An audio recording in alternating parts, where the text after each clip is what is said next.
कहाँ जाता रहा? अरे सकल बलमुआ के स्टेज शो देखे जाता नी, बड़ा भीड़ जुटल बा, वही जाता नी प्रोग्राम देखे।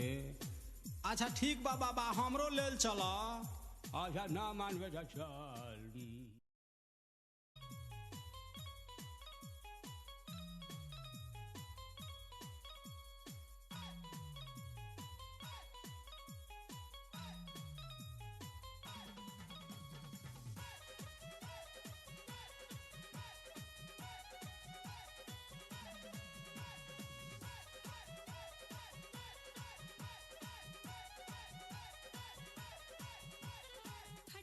भाई हो देखा ऊपर ऐसन तो होई एकरा नीचे कैसन।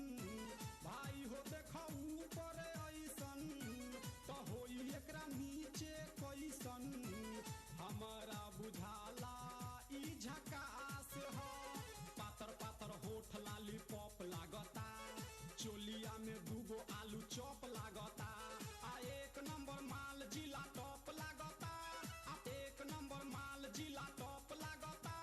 आ पतली कमरिया लापालॉप लागता।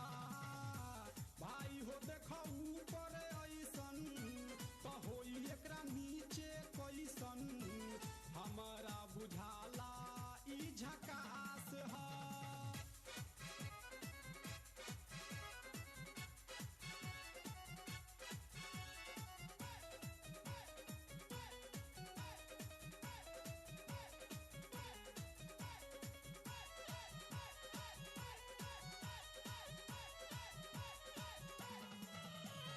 रहिया में खूब अगरा के चलेली, नवहिन के दिल धड़का के चलेली।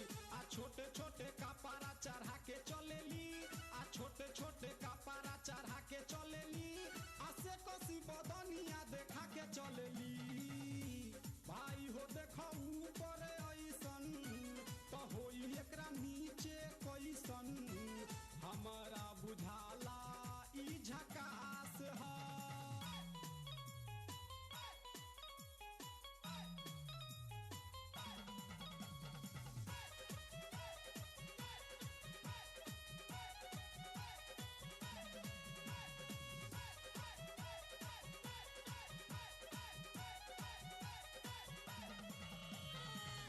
साल के एज में बेजोर लागे